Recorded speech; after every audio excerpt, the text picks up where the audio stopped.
My mother's mother died when my mother was 5, some of you may know, and she was shipped around for a while to various members of her extended family.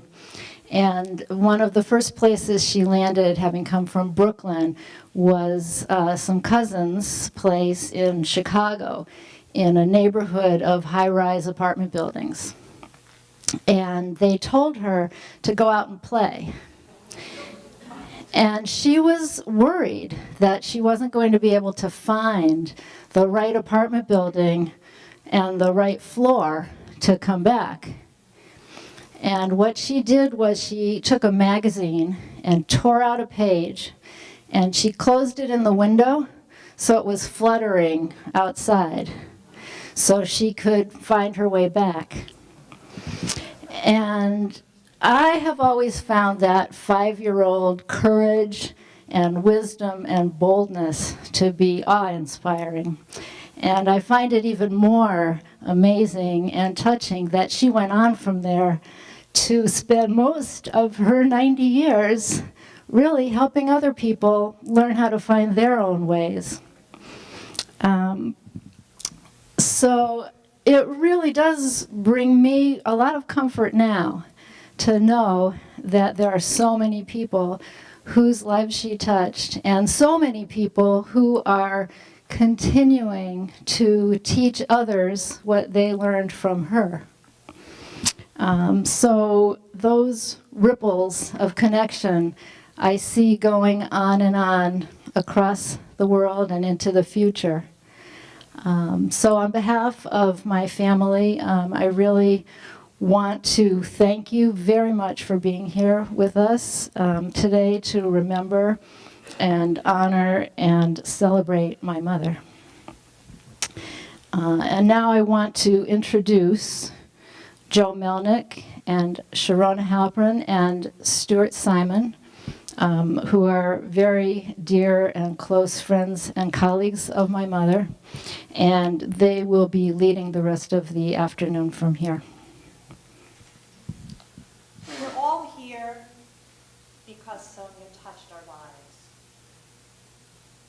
I think if she was here and she looked around the room at this magnificent building, and probably more importantly at all these warm, friendly, and familiar faces, she would be very pleased. She would be very pleased that people are here from all over the world and all over the country and from different parts of her life. I was thinking about what she might say, and I thought, well, I could imagine Sonia saying, I've done good. However, on second thought, I decided I couldn't pretend to guess what Sonia would say. I think most of the people in this room played that game and lost. It was very hard to predict what was going to come out of Sonia's mouth. First and foremost, Sonia was a mother. She was a grandmother. She was a mother-in-law. Many of us know her as a teacher, as a therapist, as a colleague, as a mentor, and as a dear friend. Over the next couple of hours together, our plan is to give everyone who would like a chance to speak. You don't need me to tell you how much of the many things Sonia valued. She valued simplicity, and she valued accountability. She wanted us to be good at taking care of ourselves, but she wanted us to be equally good at taking care of other people and those around us. So our format is going to be, we have 2 hours. We hope that everybody that wishes to speak will take an opportunity to speak, and we will commit ourselves to accounting for how many people are here and hope that everybody will get a chance to speak. Not everybody is going to want to speak, but that doesn't mean everybody doesn't have something to say. So if you would like to write your comments and make sure the family gets them, We'll have a way for you to do that. Just come and see me afterwards, and we'll give you the way that that's going to happen. And other than that, as I said, if you come up here, just hold the mic right to your chin, and we'll take care of the volume. You'll take turns and stand up when your time feels right. Initially, Joe Melnick's going to have something that he'd like to say, and Melanie has something she'd like to say, and then we'll open it up for everybody.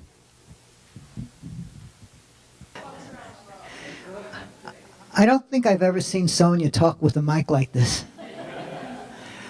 If she were here, she would sort of rock her body back and forth, ground her feet, and she could look at like 100, 150 people, and each one of you would have felt like you were in contact with her. I never figured out how she did that. She would wait till she was present, taking her time, with a soft smile on her face, and she would start.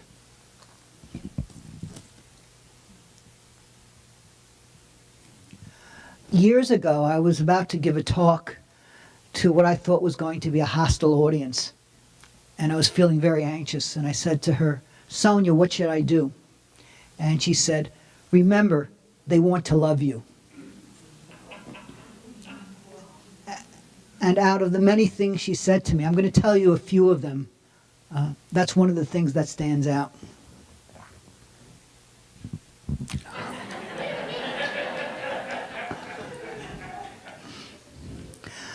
Well, whoa. What was unique about her? My guess is that we could go around and come up with many, many things. But as Irv Polster said, she never knew what she was going to say until she said it. She knew how to be in the moment. We would prepare for lectures for some of our programs, and we'd say, "Sonia, would you teach this, or would you teach this, or would you teach this?" And she would say, "Sure." And then she would write 3 sentences on a dumpy old envelope. And the conversations would just flow.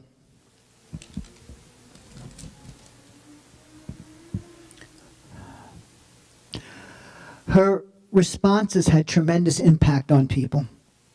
They were both simple and profound.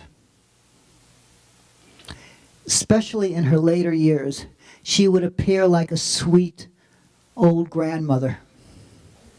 But anybody who knows her knows that wasn't who she was.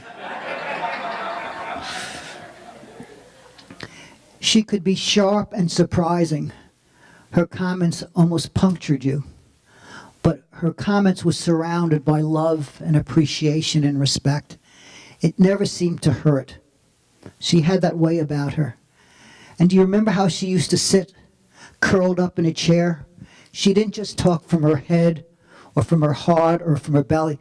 She spoke from her essence. It all reached out and touched people.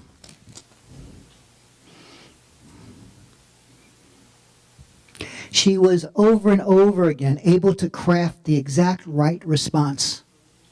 It was amazing. The right amount of impact, the right amount of energy, the right amount of connection. Oops. Nearly everyone I know has a Sonia story. And I imagine, like I said, we'll be hearing some of these today. I'd like you to tell you one that impacted me. I think I was about in my early 30s, and I'd gone through the